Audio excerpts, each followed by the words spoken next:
Assalamualaikum warahmatullahi Waalaikumsalam warahmatullah. Alhamdulillahirabbil alamin wassalatu wassalamu Muhammadin wa ala alihi wasallam.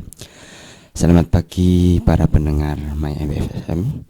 Bersama kami dalam majelis Mustafa dalam kajian tafsir, dan insyaallah pagi hari ini masih bersama Ustadz Arif Budiono akan mengkaji tentang hikmah haji dalam tafsir ayat Al-Baqarah 197. Ustaz, bagaimana kabar untuk hari ini? Alhamdulillah, sehat. Alhamdulillah. Ya. Nanti kira-kira penjelasan tentang tafsir Al-Baqarah 197 berkaitan dengan hikmah, nggih. Ya, insyaallah kita akan membahas tentang ayat ini dan kita lihat apa yang bisa kita sarikan dari surat Al-Baqarah ayat 197. Okay. Dan insyaallah nanti 60 menit yang akan datang kita mengaji bersama dengan Ustaz Arif Budiono LC. Dipersilahkan kepada beliau dan waktunya. Bismillahirrahmanirrahim. Assalamualaikum warahmatullahi wabarakatuh. Alhamdulillah, salatu wassalamu ala rasulillah wa ala alihi wa ashabihi wa mawala la hawla wa la quwata illa billah, amma ba'd. Para pendengar Radio MBS yang saya muliakan, yang saya hormati, dan seluruh kru Mas Harul. Alhamdulillah pada pagi hari ini kita bisa menjalankan aktivitas kita dalam keadaan sehat walafiat. Mudah-mudahan karunia, mudah-mudahan rahmat, mudah-mudahan ma'unah Allah Subhanahu wa Ta'ala selalu menyertai aktivitas kita setiap hari, dan mudah-mudahan seluruh amal ibadah kita diterima oleh Allah Subhanahu wa Ta'ala. Amin ya rabbal alamin. Pagi ini kita akan menjelaskan dan membahas bersama-sama surat Al-Baqarah ayat 197. Bila para pendengar mendengarkan siaran ini, monggo diambil Qur'annya dan dilihat surat Al-Baqarah ayat 197 berkaitan dengan ibadah haji. Bismillahirrahmanirrahim. Al-hajju asyhurun ma'lumat, faman farada fihinna al-hajja fala rafasa wala fusuqa wala jidala fil hajj. Wa ma taf'alu min khairi ya'lamhu Allah, wa tazawwadu fa inna khairaz zati taqwa wattaquni ya ulil albab. Al-hajju asyhurun ma'lumat, haji itu pada bulan-bulan yang telah dimaklumi, pada bulan-bulan yang telah ditentukan. Karena haji itu termasuk ibadah mahdhah, gitu ya Mas Adil.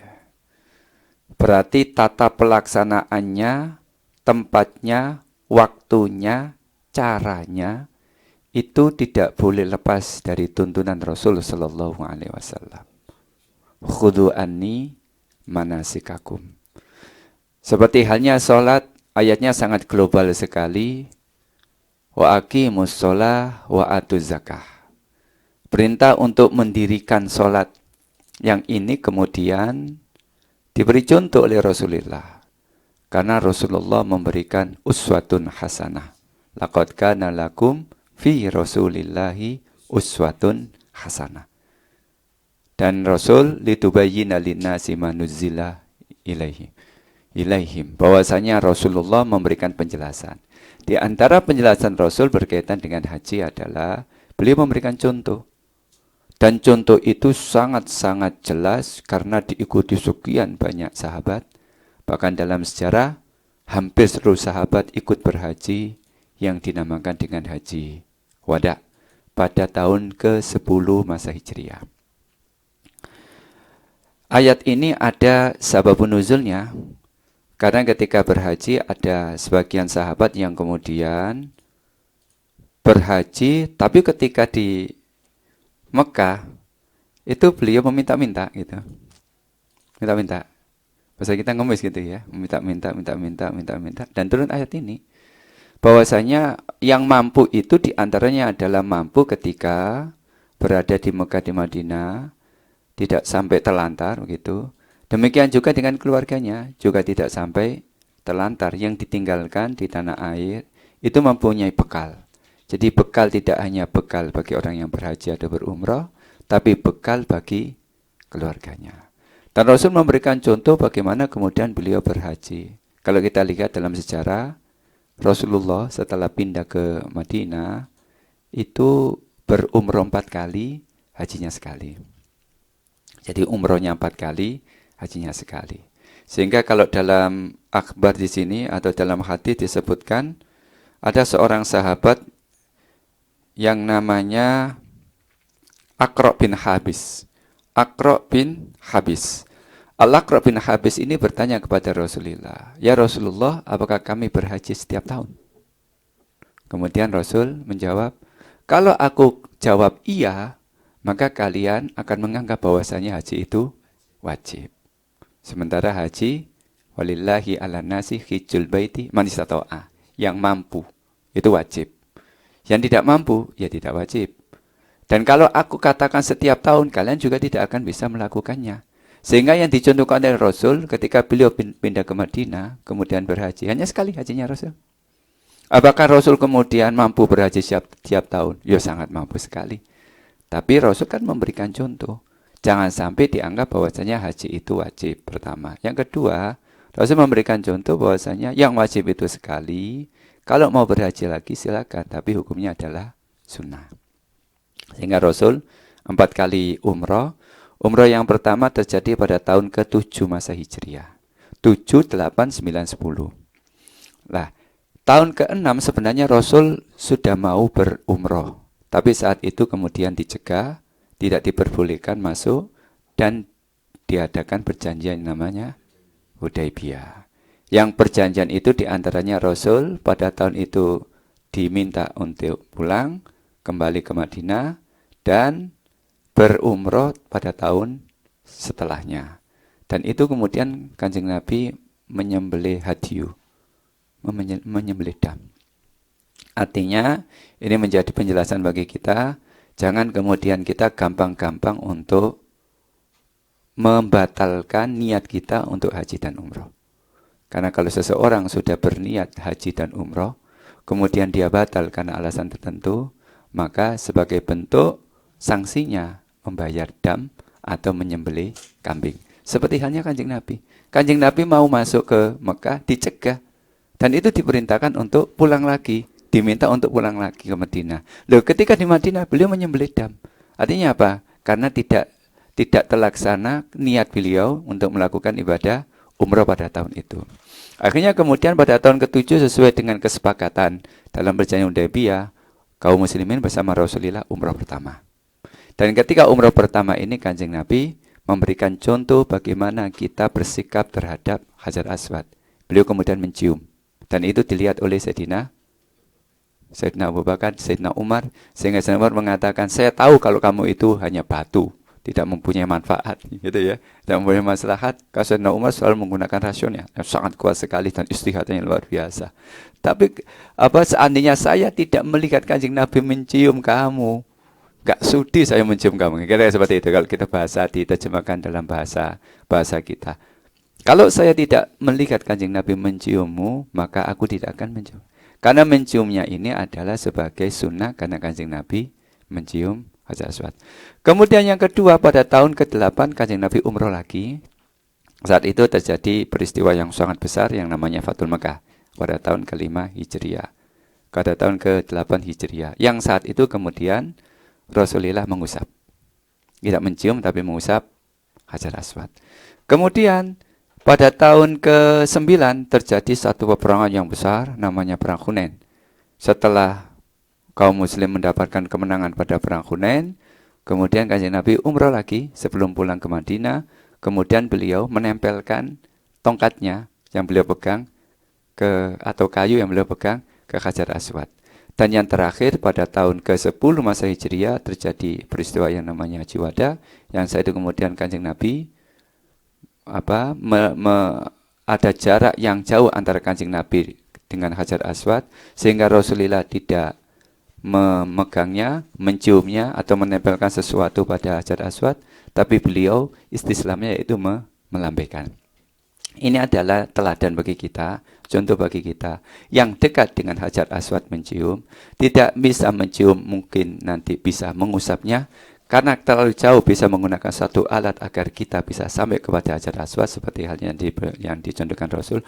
Kalau sudah jauh sekali, maka kemudian cukup dengan melambaikan dan memberikan isyarat sebagai tanda kita bertawaf dengan membaca Bismillahi Allahu Akbar dengan mengecupkan di bibir atau di mulut, Bismillahi Allahu Akbar, Bismillahi Allahu Akbar, maka mulailah seseorang itu melakukan ibadah tawaf. Ini contoh yang disampaikan oleh Rasulullah. Kita lanjutkan. Al-hajju asyhuru ma'lumat. Haji itu dilaksanakan pada bulan-bulan yang telah ditentukan. Walaupun kita kalau dalam pembahasan haji kan ada tokoh Indonesia pemikir itu ya, Pak Masdar Farid itu yang mengatakan, kenapa kok haji selalu di bulan Dzulhijjah pelaksanaan wukufnya? Kok tidak dibagi saja? Kan ada yang namanya bulan haji itu kan ada 3 bulan. Asyhurul ma'lumat itu kan 3 bulan. Bulan apa saja? Syawal, Dzulqa'dah, Dzulhijjah. Bagaimana seandainya wukufnya itu karena di bulan haji juga, maka wukufnya dibagi 3 saja. Ya, itu kan ada pendapat seperti itu.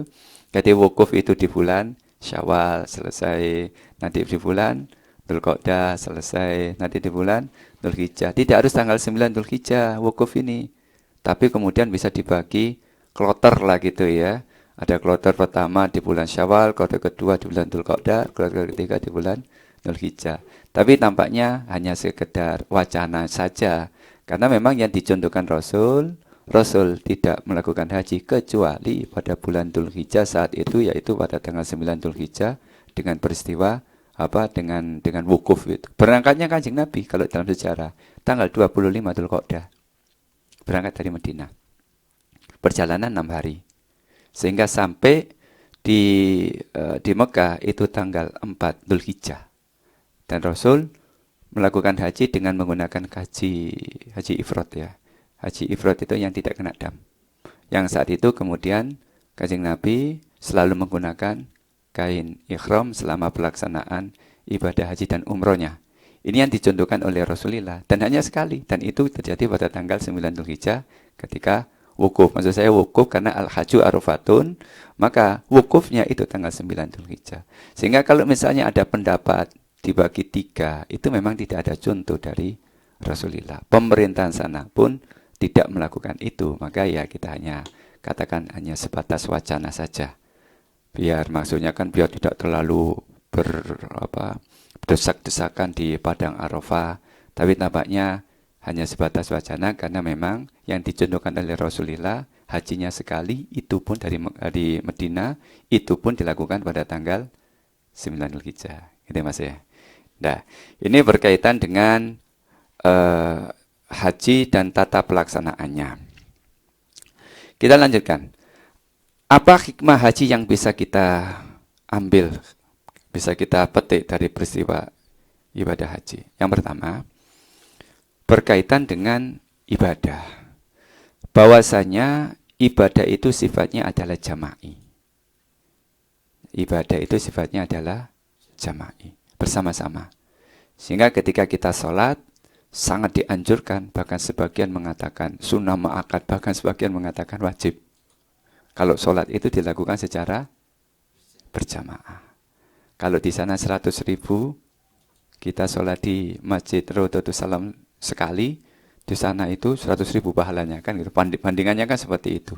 Nah, ketika kita sudah di tanah air, kita kemudian bagaimana sholat kita itu berkualitas, baik berkualitas dan mempunyai banyak pahala kan gitu. Maka ya sholatnya jamaah. Jadi rumah 1 jamaah 27. Ya kan? 27 bisa 270, bisa 27.000 dan sebagainya. Artinya kelipatannya itu banyak dan sempurna. Ini kalau kita lakukan dengan berjamaah. Sehingga ayatnya adalah iyyaka na'budu wa iyyaka nasta'in. Meskipun kita sholat sendiri, nggak boleh kita rubah. Terus saya kan 1 orang. Kenapa na'bud? Ya sudah iyyaka a'budu wa iyya asta'in. Nggak bisa. Mengapa? Di samping itu adalah ayat dan tidak boleh kita rubah. Di sana juga ada hikmahnya. hikmahnya bahwasanya ibadah itu dilaksanakan dengan jama'i, persatuan dan kesatuan umat Islam. Wa'tasimu bihablillahi jami'a wala tafarraqu. Mereka orang-orang kafir, mereka orang-orang Yahudi itu pernah bersekutu untuk menyerang Rasulullah, bersatu untuk menyerang Rasulullah, yang terkena dengan peperangan Khandaq itu. Sehingga perang Khandaq disebut juga dengan perang Ahzab. Begitu banyak hikmah yang harus kita petik sehingga surat yang ke-33 itu dikasih nama oleh Allah surat Al-Ahzab. Al-Ahzab artinya bersekutu. Karena mereka bersekutu untuk menyerang Rasulullah yang jumlahnya itu sangat banyak sekali, maka mereka dihancurkan oleh Allah dengan dikirimkan angin kepada mereka. Kan itu kan bukti sejarah. Bahwasanya mereka bersekutu loh. Kekuatan kemungkaran kalau sudah bersekutu itu hebat. Tapi kalau kebaikan bersekutu artinya bersatu jauh lebih hebat. Yang ini kemudian kita diajarkan dalam amal ibadah meskipun madhabnya beda, meskipun mempunyai persepsi yang beda, meskipun pendapat dan pendapatannya juga berbeda gitu kan ya. Tapi ketika sholat semuanya harus sawu sufufakum, harus merapatkan, harus lurus ketika sholat. Demikian juga dengan ibadah haji. Bagaimana kita lihat kebersamaan kita? Mereka ketika sudah melakukan wukuf, datang ke Mina, melempar jumrah, datang ke Muzdalifah, mabit di Muzdalifah, mencari batu, datang ke Mina, melempar jumrah, Aqabah, kemudian hari selanjutnya melempar jumrah wusta, jumrah sugro, dan jumrah kubro atau Aqabah. Kemudian mereka melaksanakan dan menunaikan, menuntaskan amal ibadah haji, tawaf ifadah maupun sa'i. Itu terjadi pada tanggal 10, 11, 12, 13. Maka 4 hari ini kita diharamkan untuk berpuasa. Kita menikmati daging kurban. Nah, gitu ya. Kita menikmati dan kita bersenang-senang. Mengapa kita bersenang-senang? Karena mereka yang melakukan ibadah haji telah tuntas hajinya, dan mereka telah bertahalul kubro, dan mereka sudah menyandang predikat sebagai seorang yang telah menyempurnakan rukun Islam, yaitu berhaji. Maka kita ikut senang. Maka kita tidak diperbolehkan, bahkan diharamkan untuk berpuasa. Ini sebagai bentuk bahwasanya ibadah itu dilakukan secara jama'i, secara bersama-sama, menunjukkan persatuan dan kesatuan umat Islam. Bahkan masuk surga kita pun nanti zumaro, yaitu bergerombol-gerombol, berkelompok-kelompok. Cuma pertanyaannya sekarang, kita kelompoknya siapa? Itu yang harus kita jawab sendiri-sendiri. Kalau kita kelompoknya Pak Yai nanti ke syekh-syekhnya atau ke ustadz-ustadz dan gurunya. Jadi seperti itu. Jadi punya kelompok-kelompok, dan itu kemudian masuk ke dalam surga secara zumaro. Sehingga di dalam Al-Quran ayat surat keberapa mas? 43 ya. Itu ada surat yang namanya surat Az-39. Surat Az-Zumar. Karena bergerombol-gerombol atau berkelompok-kelompok. Ini hikmah yang pertama. Kita lanjutkan. Sebelum kita masuk ke ayat ini. Hikmah yang kedua adalah Nabi Ibrahim tidak akan bisa, kita ketika membahas haji tidak akan bisa lepas dari sosok Nabi Ibrahim. Karena kita selalu mengingat kejadian-kejadian yang terjadi pada Nabi Ibrahim. Karena Nabi Ibrahim ini adalah uswah juga. Sehingga ayatnya Waqad kanat uswatun laqad kanat lakum uswatun hasanah fi Ibrahim waladina ma'ah. Telah dijadikan kehidupan Nabi Ibrahim beserta dengan keluarganya, Nabiullah Ishak, Nabiullah Ismail, Sayyidah Hajar, Sayyidah Sarah, Nabi Ibrahim. Mereka ini adalah keluarga yang memberikan contoh uswatun hasanah kepada kita semuanya. Di antara uswah yang diberikan oleh Nabi Ibrahim, yang selalu kita ingat, biar kita tidak lupa, maka kita diperintahkan setelah tawaf, itu sholat sunnah tawaf 2 rakaat di belakang makomnya Nabi Ibrahim. Wattakhidu mim maqami Ibrahim musalla. Seakan-akan Nabi Ibrahim ini, seakan-akan makomnya ini menjadi imam gitu loh. Itu hanya perlambang, bukan kemudian makom Ibrahimnya menjadi imam, bukan. Tapi ini kan sebuah lambang bahwasanya ketika kita sholat di belakang atau searah atau sejajar asalkan di belakang sedikit dari makam Nabi Ibrahim, ini kita disunahkan sholat dan memosisikan di belakang makamnya Nabi Ibrahim. Cuma makam di sini jelas para pendengar Radio My MBS bahwasanya makam di sini bukan makam, karena memang tidak ada makam kuburannya Nabi Ibrahim.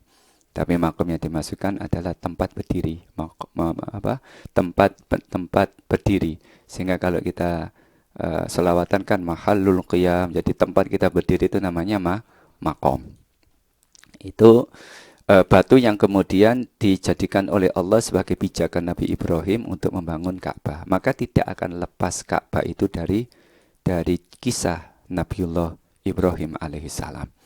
Maka kemudian Nabi Ibrahim memberikan contoh kepada kita, yaitu dalam kehidupan tidaklah kita selalu bergerak, dinamis. Peradaban itu tidak ada yang mundur. Peradaban itu selalu berkembang, peradaban itu selalu maju, peradaban itu selalu mencari bentuknya yang terbaik. Maka kita sebagai seorang muslim harus memiliki ghirah, harus mempunyai generator gitu istilahnya ya. Harus mempunyai muharrik di dalam diri kita bahwasanya kita harus lebih baik dan lebih baik lagi dan terus bergerak. Dan Nabi Ibrahim memberikan contoh kepada kita bahwasanya beliau berhijrah.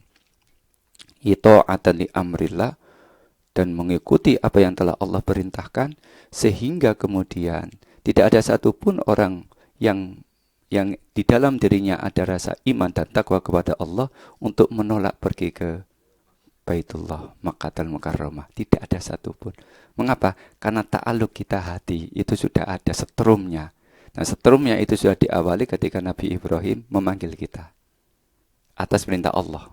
Ya, karena panggilan kemarin dalam pertemuan 2-3 minggu yang lalu kami sampaikan bahwasanya ada panggilan sehingga kita ini dipanggil oleh Allah, wa adzin fin nasi bil haji ya'tuka rijalan wa ala kulli dhamiri ya'tina min kulli fajjin amik. Setelah menaruh putra dan istrinya, beliau mengangkat tangan kemudian bermunajat sambil mengatakan apa? Rabbi inni askantu min ba'din dzurriyyati biwadin ghairi dzi zar'in inda baitikal muharram. Rabbana liyuqimas shalah faj'al af'idatan minan nasi tahwi ilaihim warzuqhum minas samarati la'allahum yashkurun. Faj'al af'idatan minan nasi tahwi ilaihim. Ini doanya Nabi Ibrahim. Ya Allah, jadikanlah hati-hati manusia cenderung ke tempatmu yang gersang. Waktu itu kan masih gersang, tidak ada tumbuhan, tidak ada bangunan yang seperti ini. Ini doanya kemudian mustajabah. Akhirnya kemudian Allah menggerakkan kita dengan dipanggil, ya ayuhan nas, qad kataballahu alaikumul hajja fahajju baitahul atiq. Dipanggil dan disampaikan panggilan itu sampai seluruh janin yang ada dalam rahim ibunya kemudian mengatakan labbaik Allahumma labbaik. Ini sejarah bagaimana kemudian Nabi Ibrahim telah menanamkan ke dalam diri kita dan mencontohkan bahwasanya beliau selalu bergerak, berhijrah, kemudian beliau kemudian memberikan pemaknaan hidup bahwasanya hidup ini adalah sebuah perjuangan yang harus kita perjuangkan dengan sebaik-baiknya, tentunya dalam rangka pengabdian kita kepada Allah, dalam rangka untuk memberikan kemaslahatan kepada orang lain. Kira-kira gitu Mas Arul ya. Terus ya. Ada dua hikmah yang saya dapat ambil Ustaz ya. Yeah. Antara tadi tentang uswah Nabi Ibrahim, menunjukkan bahwa kehidupan itu dinamis, maka hidup perlu diperjuangkan dan dihadapi dengan apa adanya. Kemudian kira-kira tentang ayat tafsir ayat 197 ini berkaitan dengan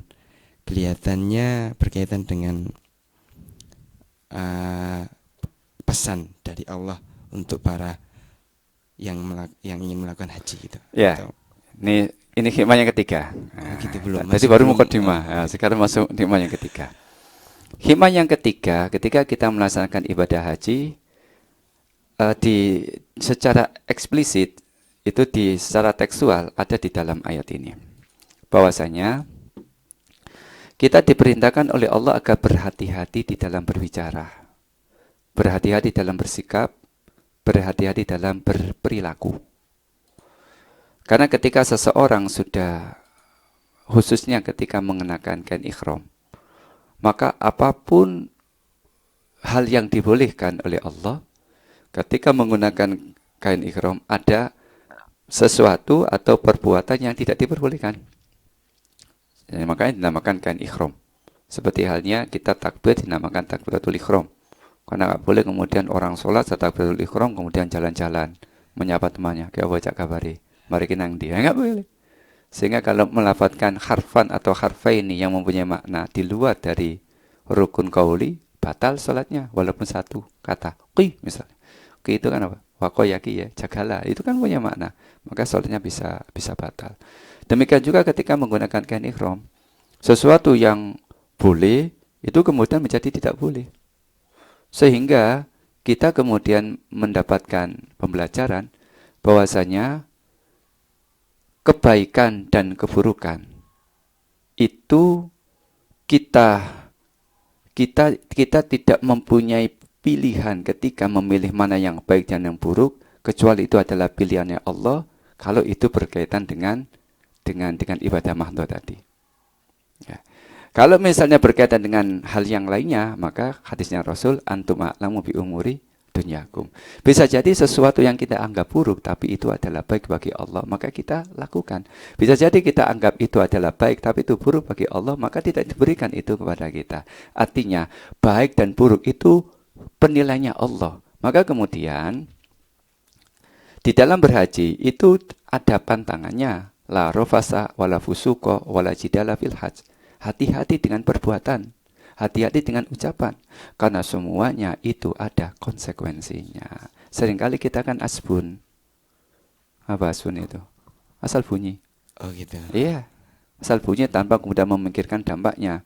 Berbuat sampai kemudian ada kemarin saudara kita, siapa? Yang perempuan itu, Baik Nuri ya. Itu yang kemudian kena pasal itu gara-gara dia menyebarkan sesuatu yang kemudian dia sebarkan begitu saja tanpa memikirkan dampaknya, atau kita menerima berita kemudian kita sebarkan begitu saja di grupnya itu ada 500 orang misalnya, setiap orang juga menyebarkan gara-gara perbuatan kita, ya kan?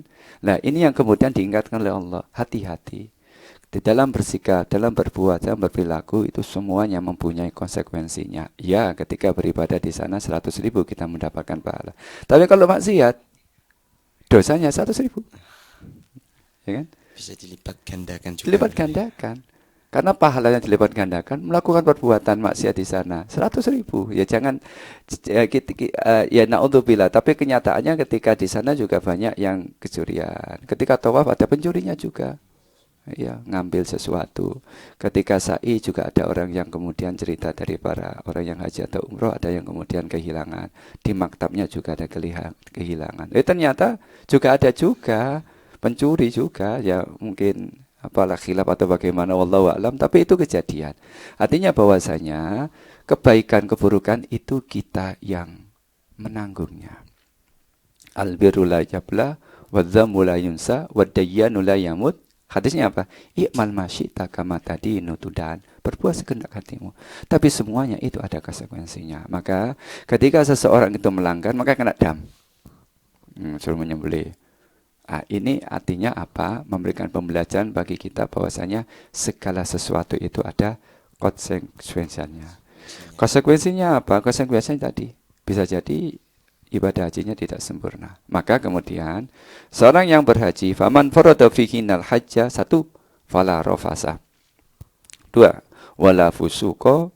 Yang ketiga, wala jidala fil hajj. Rafas. Rafas artinya ucapan yang tidak berguna. Rafas artinya ucapan yang penuh dengan unsur negatif, tidak senonoh atau cabul. Ya, makanya di sana guyon ya boleh, tapi hati-hati. Jangan kemudian ada unsur pornografinya atau ada unsur pornonya, ada cabulnya yang bisa membangkitkan birahi misalnya. Tuh kena ini. Kenapa? Karena ayatnya adalah fala rofasa. Rofa juga bisa diartikan perbuatan yang tidak senonoh atau melakukan hubungan suami istri ketika berihram, menggunakan kain ihram. Itu yang enggak boleh. Fala rofasa. Yang sebelumnya itu boleh, tapi ketika menggunakan ihram nggak boleh. Wala fusuqoh. Fusuk artinya kemungkaran. Fusuk artinya kemaksiatan.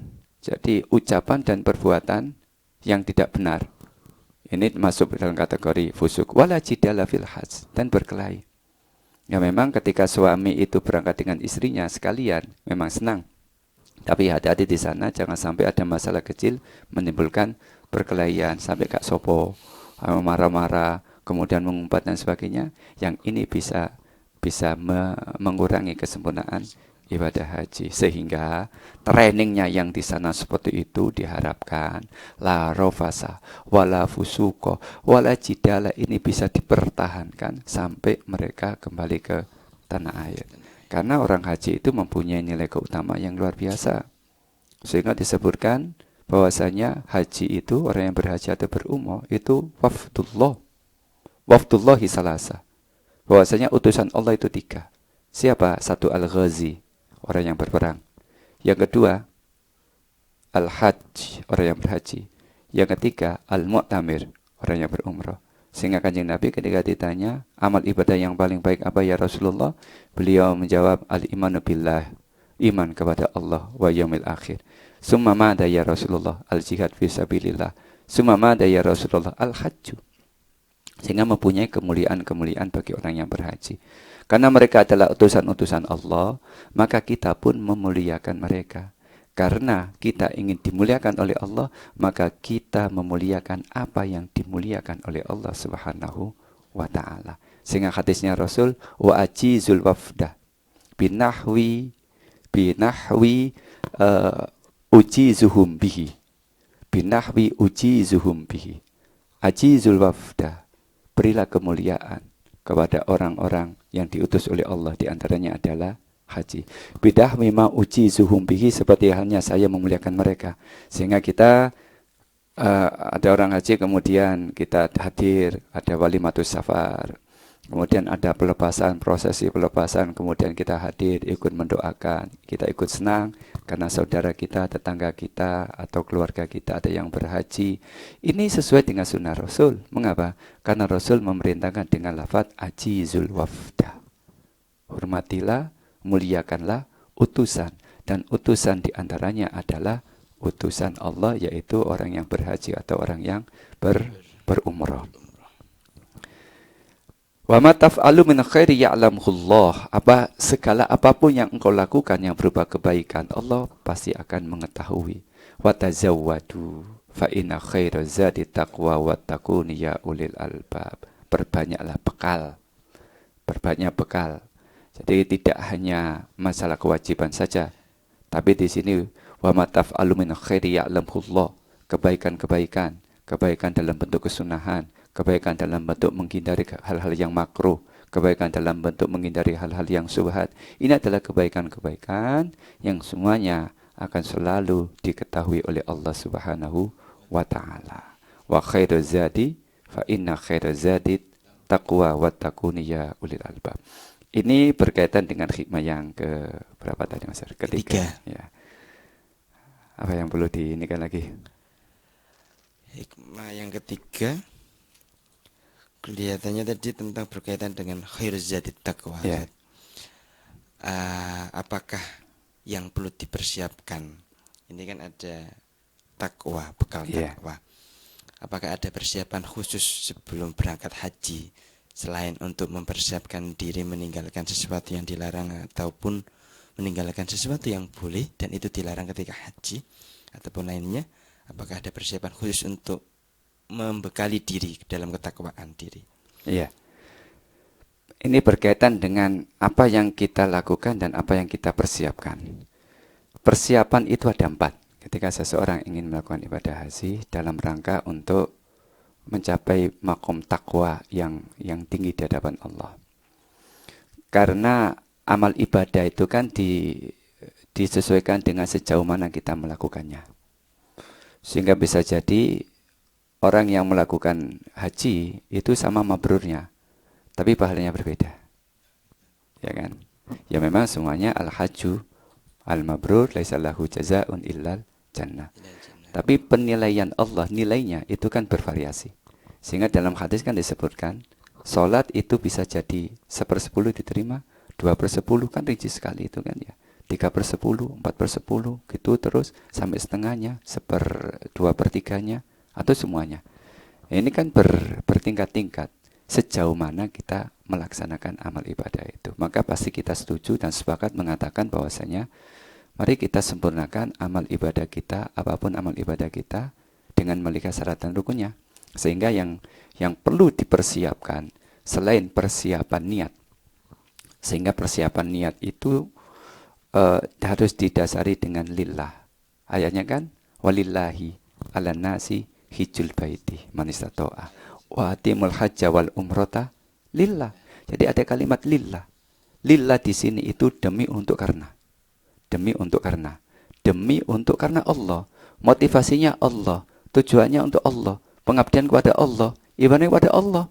Sehingga ketika kaki melangkah keluar dari rumah sampai di sana, sampai kembali, itu lillah. Ini menunjukkan bahwasanya ketika kita hidup akan kembali lagi kepada Allah dan itu dalam bingkai lillahi. Maka yang dipersiapkan kalau kami berpendapat yang pertama adalah tata niat. Karena haji ini syarat sekali dengan takabur ya.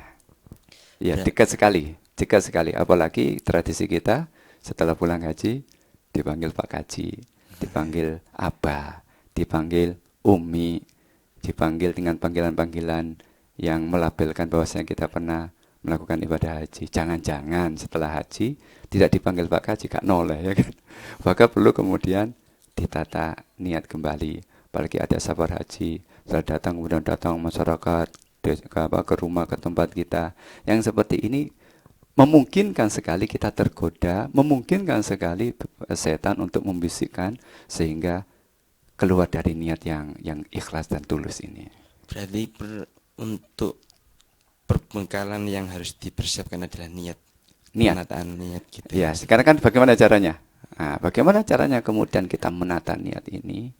Ya, banyak cara saya kira, dengan cara tentunya ini berkaitan dengan hati, maka amalia hati, qalbiyah, dengan berzikir, membaca Al-Quran dan seterusnya. Kemudian kalau menurut saya juga banyak talbiyah. Karena talbiyah ini menggerakkan generator dalam diri kita, muharrik kita. Dengan apa? Labbaik Allahumma labbaik. Saya penuhi panggilanmu ya Allah. Kami penuhi panggilanmu ya Allah. Dan kami senang mendengarkan panggilanmu ya Allah. Labbaik Allahumma wasaddaik. Labbaik Allahumma labbaik. Labbaik la syarika laka labbaik. Innal hamda wa ni'mata laka wal mulk la syarika. Ini yang dicontohkan oleh Kanjeng Nabi. Sehingga Rasulullah ketika keluar dari kota Madinah ketika berhaji dan sekian banyak orang, dalam sejarah 30.000 lebih, dan di Mekah itu sudah ditunggu oleh sahabat 70.000 lebih, sehingga melaksanakan haji wada itu sekitar 100.000 lebih sahabat. Sehingga kalau ditanya sahabat Rasul itu sekitar berapa? 100.000 lebih. Ada yang mengatakan sampai 130.000 sampai 170.000 dalam kitab sejarah itu. Yang itu kemudian Rasul bertalbiyah, bisa kita bayangkan jarak 497 km antara Mekah ke Madinah yang ditempuh dengan mobil. Dengan bis sekarang sekitar 4-5 jam, tapi dulu dengan unta sampai 6 hari. Sampai 6 hari. Dan terus di dalam perjalanan labbaik Allahumma labbaik, dan itu dicontohkan. Sehingga dalam perjalanan dari rumah bertalbiyah, di pesawat bertalbiyah, sampai Jeddah bertalbiyah, sampai di Mekah bertalbiyah terus. Tapi ketika sudah melihat Ka'bah, stop talbiyahnya. Jangan kemudian tawaf sampai labbaik Allahumma labbaik, ya kurang pas. Mengapa? Karena kita sudah berada di hadapan Baitullah dan sudah melihat Ka'bah, ganti doanya. Kan gitu. Allahumma ja'al hadal baita, Allahumma zid hadal baita tasrifan wa ta'diman wa takriman wa zid man syarrafahu wa karramahu wa adzamahu tasrifan wa ta'diman wa birran birahmatika ya arhamar rahimin. Enggak usah sholat tahiyatul masjid, langsung menuju ke Ka'bah dan langsung putar untuk melakukan ibadah tawaf. Karena ketika kita melakukan tawaf, maka kita pun dicatat sudah melakukan ibadah kita pun dicatat sudah melakukan sholat tahiyatul masjid. Caranya seperti itu, langsung putar melakukan tawaf. Nah, stop saat itu ketika tidak membaca labbaik Allahumma. Nah ini kan butuh ilmu, sehingga persiapan yang kedua adalah persiapan tsaqafah, yaitu persiapan ilmu. Ini sangat penting sekali. Mengapa? Karena setiap amalia, yaitu amal ibadah, harus disempurnakan dengan memperhatikan syarat, rukun, dan wajib hajinya. Makanya sebelum berangkat kita kemudian dilatih yang namanya manasikul haji. Ini persiapan yang kedua. Terus lagi persiapan yang ketiga ya. Persiapan yang ketiga adalah persiapan kesehatan. Oh iya, persiapan kesehatan. Berarti untuk melakukan haji ini butuh banyak persiapan Ustaz ya? Iya, benar. Karena haji ini kan tidak hanya jenisnya itu kan tidak hanya ibadah qauliyah, tapi ibadah badaniyah ibadah badaniyah juga sampai ibadah maliyah, ya kan? Karena yang man istata'a di sini kan dalam hal membayar ongkos berangkatnya itu. Sehingga yang dibutuhkan adalah persiapan kesehatan. Jarak antara Safa dan Marwah itu sekitar 480 meter. 500 meteran lah atau setengah kilo. Antara Safa ke tempat untuk berlari itu dipisahkan oleh saya lupa itu, ada tanda, ada namanya itu Mas Arus, saya lupa, ada tanda lampu yang berwarna hijau itu. Ya, itu kan kita berlari di situ. Kemudian sambil mengatakan Rabbighfir warham wa'fu wa takarram wa tajawaz amma ta'lam innaka ta'lamu ma la na'lam innaka antallahul azizul hakim, gitu ya kan. Ketika bergeraknya perempuan jangan ikut lari-lari kecil. Perempuan cukup dengan berjalan cepat. Sementara yang laki-laki lari-lari kecil. Antara dua tempat ini, antara lampu yang berwarna hijau ini. Nah, antara Safa turun ke bawah itu sekitar 80 meter. Kemudian lari-lari kecil itu sekitar 100 meter. Nah, dari tempat itu kemudian jalan lagi mau ke Marwah itu masih 240 meter lagi. Sehingga kalau dihitung sekitar 480 meter. Ini sekali dari Safa ke Marwah, Marwah ke Safa, begitu seterusnya. Sehingga kalau ditotal sekitar 3 kilo. 3,5 kilo. Maka untuk menyiapkan itu, untuk kesehatan, ya berjalanlah tiap hari sekitar 3-4 kilo gitu. Untuk melatih kaki itu. Sehingga ketika kita melaksanakan, itu tidak ada berat hati. Jangan sampai kemudian, pegel ya, mari-mari gitu ya. Ini pesan untuk para pendengar setia MBS dan para viewer yang mengikuti di Facebook, bahwa untuk haji perlu persiapan yang cukup, ya, yang cukup banget. Yang tadi pertama niat, menata niat dengan berbagai tarbiyah, tajribat dalam membaca wirid atau membaca Al-Quran. Ya. Kemudian yang kedua tadi ilmu yang pasti. Nanti juga ada seperti halnya manasik haji. Yang ketiga tentang kesehatan tentunya. Kemudian apalagi Ustaz, berkaitan dengan yang perlu diketahui untuk haji? Yang terakhir, yang keempat, persiapan, yaitu jelas persiapan bekal. Ini jangan sampai yang tadi yang disampaikan di sini, sababun nuzulnya turunnya ayat ini, sampai sana ternyata nggak punya bekal gitu. Tapi insya Allah tidak terjadi ya, karena ketika kita membayar UNH dan kita sudah lunas, kemudian kabarnya juga ada uang balen gitu, tapi dikasih di sana 1.500 real atau sekitar 6 juta. Sehingga hakikatnya kalau misalnya membayar 36-an, ya biaya hajinya ya 30 gitu ya. Karena di sana kan dikasih uang balen. Ini dalam rangka di sana biar punya uang lah gitu, kira-kira gitu ya. Tapi saya yakin jamaah haji kita yang telah berangkat atau yang akan berangkat, karena wilayah Sidoarjo itu mungkin hari ini ikut kloter 68-an, atau yang akan berangkat lusa atau yang terusnya, itu saya yakin juga sudah membawa bekal. Tapi bekal yang juga harus kita siapkan adalah bekal untuk keluarga yang ditinggalkan. Jangan sampai kemudian berangkat, kemudian keluarganya tidak punya bekal. Makanya kebutuhan untuk makan itu tidak tercukupi. Nah, ini termasuk tidak mampu. Jadi mampu di sini adalah mampu untuk biaya selama tinggal di sana sampai 42 hari ya. Dan kita tidak seperti tahun-tahun kemarin, tahun-tahun dulu, kalau dulu kan sampai 6 bulan ya gitu ya. sampai bawa kompor dan sebagainya kan. Kalau sekarang kan sudah beda, tidak seperti zaman dahulu. Kita sudah sangat-sangat dimudahkan. Bahkan sekarang juga ada dikasih persiapan untuk makan sampai 25 hari di Mekah, dan di Medina juga ada cateringannya juga, sehingga insya Allah dengan asupan gizi yang memadai seperti itu, mereka juga bisa untuk kesehatan sehingga tidak mudah sakit. Itu kan harapan kita seperti itu. Sehingga tapi keluarga jangan dilupakan. Keluarga yang di Indonesia itu sudah tercukupi dengan bekal yang ditinggalkan. Bekal untuk keluarga ini menjadi hal yang merupakan sebuah kewajiban juga bagi si orang yang berhaji. Ya. Iya, karena kewajibannya kan menafkahi masalah keluarganya. Jangan kemudian melepaskan kewajiban untuk melakukan kewajiban yang lain. Faidah faruk tafalsok, kan? Ini udah beres dulu. Yang ada di Indonesia udah beres semuanya, kemudian dikasih kebutuhannya selama 42 hari ditinggalkan itu, ya ATM-nya dicukupi lah, diisi dulu lah bahasa gitu ya. Kemudian berangkat sehingga tidak memikirkan lagi keluarga yang ditinggalkan, bahwasanya mereka emang tidak sampai terlantar. Nah, ini persiapannya. Jadi ada persiapan niat dan mental kita, persiapan ilmu, sakofah ini menjadi sangat penting, kesehatan kita, kemudian ya terutama juga ibu-ibu yang mau berangkat, biar ya mohon maaf, biar tidak datang bulan di sana kan diniati meminum pil yang bisa mencegah, ya, bisa mencegah jangan sampai datang bulan.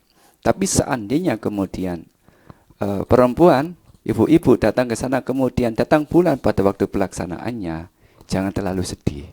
Kita sudah melakukan yang terbaik, ternyata di sana haid. Nah, itu bagaimana hukumnya? Bagaimana hajinya? Termasuk orang yang berhaji atau tidak? Termasuk orang yang berhaji. Loh, ini dialami oleh Sayyidah Aisyah gitu. Jadi Kanjeng Nabi ketika haji itu Sayyidah Aisyah dalam keadaan haid, datang bulan. Ya Rasulullah, saya datang bulan ya Rasulullah. Bagaimana haji saya ya Rasulullah? Maka ibu-ibu kalau misalnya di sana ternyata datang bulan, ya ingat kisah ini. Tidak jenengan saja, Sayyidah Aisyah itu loh datang bulan. Kemudian Rasulullah menjawab, ketentuan datang bulan itu adalah Allah yang menentukan. Lalu bagaimana ya Rasulullah? Lakukan apapun dalam ibadah haji kecuali tawaf. Karena saat itu mas'anya tidak gabung dalam satu masjid, keluar dari masjid. Nah, karena sekarang mas'anya itu gabung dalam satu masjid, dan orang yang haid kan tidak boleh muksuf fil masjid, tidak boleh masuk dalam masjid, maka kemudian tidak melakukan tawaf dan tidak melakukan sa'i, tapi yang lainnya, melempar jumroh dan sebagainya, itu lakukanlah. Termasuk juga wukuf, tapi tentunya dengan berupaya jangan sampai ada tetesan darah itu kemudian menetes dan mengotori tempat yang suci itu, kan gitu. Nah, bagaimana? Ya tetap haji. Tetap haji karena Allah yang menghendaki, karena datang bulannya itu adalah kehendaknya Allah. Kita kan sudah berupaya untuk menghambat jangan sampai datang bulan. Ternyata Allah berkehendak lain. Wa asa an tuhibbu syai'an wa huwa syarrul lakum wa asa an takrahu syai'an wa huwa khairul lakum wa asa an tuhibbu syai'an wa huwa syarrul lakum. Maka Allah sudah mentakdirkan, ya sudahlah terbaik bagi saya, terima saja gimana. Tapi tetap tidak kemudian tidak berhaji, tetap dicatat sebagai orang yang berhaji. Ya, kira-kira gitu. Jadi ini ada persiapan-persiapan, dan yang terakhir hikmah dari haji adalah berkorban. Yang kemarin korban ini sudah kami sampaikan. Berkaitan dengan korban, maka kita kalau misalnya memikirkan bagaimana kendaraan kita di dunia, maka hendaklah kita juga memikirkan bagaimana kendaraan kita di akhirat.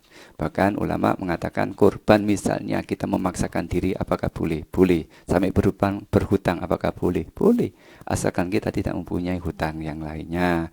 Kalau ada hutang yang lainnya, tunaikan dan lunasi dulu, baru ambil. Misalnya karena kita saking ngoyonya ingin berkorban, ya diperbolehkan, karena ibadah kan boleh kemudian dilakukan dengan ngoyo, tapi dengan catatan satu, kita tidak mempunyai hutang kepada orang lain. Yang kedua, kita mempunyai pendapatan yang kalau misalnya itu kita potong, misalnya 3.000, misalnya kita belikan kambing, kemudian kita cicil selama 10 kali cicilan, dengan kita potong penghasilan kita 300.000, tidak sampai keluarga kita terlantar.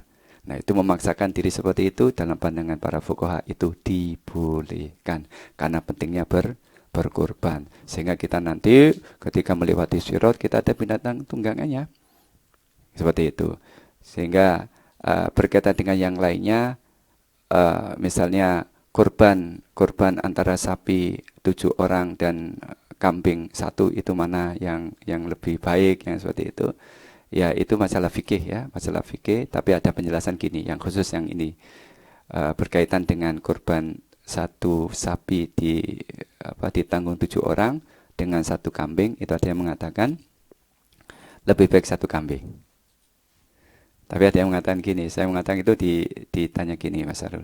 Loh sekarang ini orang kan banyak yang kena kolesterol, banyak yang kena darah tinggi, sehingga kalau dapat dagingnya kambing itu rata-rata tidak kurang senang lah, bukan tidak suka, kurang senang karena mereka lebih menginginkan dagingnya sapi. Maka berkurban sapi kan lebih bagus dan dagingnya lebih banyak daripada kurban kambing yang 7 kambing dengan 1 sapi kan masih banyak kan 1 sapi. Nah itu kalau dilihat dari dagingnya. Tapi kalau kita lihat dari apa yang dilakukan oleh Rasul dan yang dicontohkan Kanjeng Nabi, 1 tidak pernah urunan untuk kurban sapi sekian banyak orang, enggak ada urunan. Tapi kemudian enggak ada 1 sapi kemudian urunan Rasulullah, Sayyidina Abu Bakar, Sayyidina Umar, Sayyidina Ali, Sayyidina Utsman, Sayyidina Aisyah, Sayyidina Fatimah urunan, itu enggak ada. Enggak ada penjelasan seperti itu, sehingga sebenarnya Kanjeng Nabi tidak mencontohkan. Tapi boleh, mengapa? Karena Abdullah bin Abbas itu ketika menjelang hari kurban, itu beliau memilih 7 orang untuk membeli 1 sapi dan 10 orang untuk membeli 1 unta. Sehingga kenapa itu bisa? Karena itu kemudian diperbolehkan oleh Kanjeng Nabi.